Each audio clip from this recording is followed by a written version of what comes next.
Madam గారు చెప్పండి madam, ఇప్పుడు పెన్షన్ 3000 నుంచి 4000 రూపాయలు చేశారు చంద్రబాబు నాయుడు గారు, కనవాకు వచ్చారు. దీని మీద ఈరోజు పెన్షన్ పెంపు కార్యక్రమంలో భాగంగా ఈరోజు సామాజిక పెన్షన్స్ పంపిణీ చేయడానికి చంద్రబాబు నాయుడు గారు మంగళగిరి మండలం పెనుమక గ్రామంకి మొట్టమొదటిగా రావడం జరిగింది.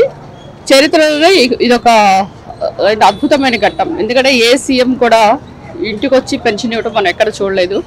మేము కూడా గత ప్రభుత్వంలో ఎమ్మెల్యేగా ఉన్నాం.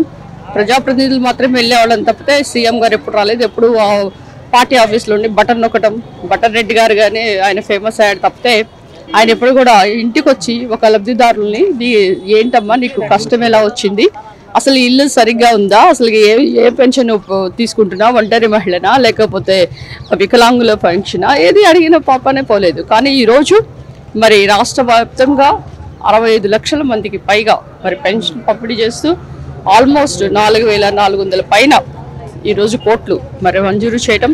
అంతేకాకుండా జగన్మోహన్ రెడ్డి గారు ఒకటి అన్నారు, ఈ పెన్షన్లు 3000 చొప్పున ఇస్తుంటేనే మనము 70,000 కోట్లు అవుతుంది సంవత్సరానికి, మేము ఇవ్వలేము కనుక ఇది సాధ్యం కాదని చెప్పేశాడు. అయితే ఈరోజు మరి అదే పెన్షన్ మరి 5 సంవత్సరాలు చూసుకుంటే ఆల్మోస్ట్ 1.5 lakh crores అవుతుంది. అయినా కానీ ఈరోజు మాట తప్పకుండా మడం తిప్పకుండా అని జగన్మోహన్ రెడ్డి గారు అన్నారు. కానీ ఆయన మాట తప్పాడు, మడం తిప్పాడు. ఈరోజు చంద్రబాబు నాయుడు గారు మాట మీద నిలబడి మరి ఇంటికి వచ్చి ఆ 4000 ఇవ్వడం కాకుండా వృద్ధాప్యులకి ఏదైతే ఏప్రిల్, మే, జూన్ అంటే ఈ 3000 నెలకి 1000 చొప్పున టోటల్గా 7000 ఈరోజు పెన్షన్ ఇవ్వడం గమనించాం.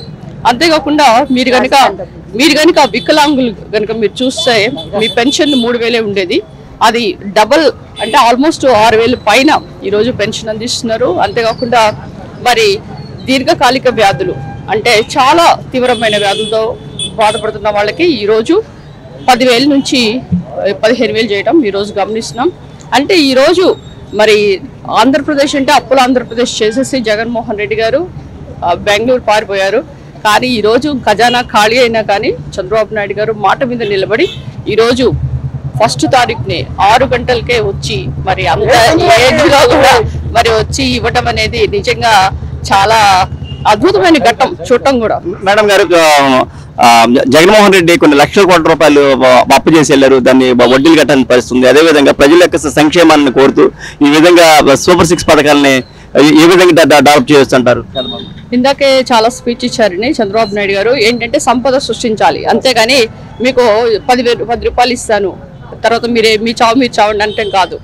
దాన్ని రెట్టింపుగా చేసి మరి ఇక్కడ రాజధాని అమరావతిని డెవలప్ చేసి పరిశ్రమలు తీసుకొచ్చి మరి పెట్టుబడులు పెట్టించి, ఎందుకంటే ఒక నమూనా చెప్పారు, హైదరాబాద్ని ఐటీ రంగంలో ముందుకు తీసుకెళ్లి 2 లక్షల కోట్లు ఈరోజు టర్న్ ఓవర్ వచ్చే మాదిరిగా ఉంది. ఎందుకంటే ఆయన పెట్టిన పెట్టుబడి 2000 కోట్లు మాత్రమే, ఇప్పుడు 16 లక్షల మంది ఉద్యోగాలు చేస్తున్నారు.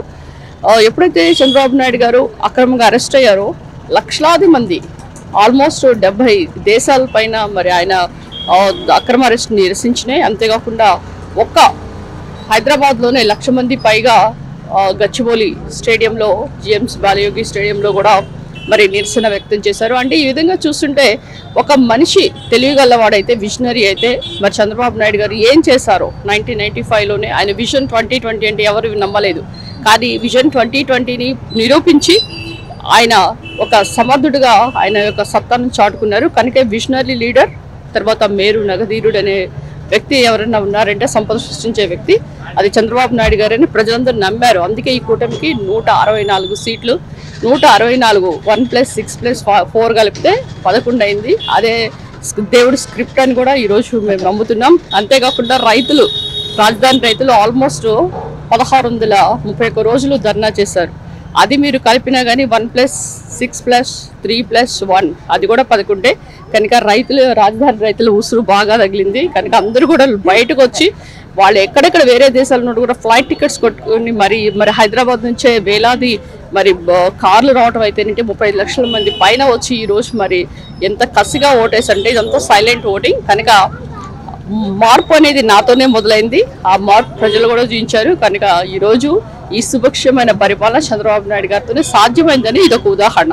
మేడం గారు, ఒక లాస్ట్ క్వశ్చన్ అండి, గతంలో జగన్మోహన్ రెడ్డి ఎమ్మెల్యేలు కూడా దగ్గరికి వెళ్ళిన పరిస్థితి ఉంది. కానీ ఇప్పుడు చంద్రబాబు నాయుడు గారు సామాన్యుల దగ్గర కూడా వచ్చి తను స్వయంగా పాపం పర్యటన అందించారు. దీన్ని అదేనండి, యా దట్ ఈస్ చంద్రబాబు చెప్తున్నారు.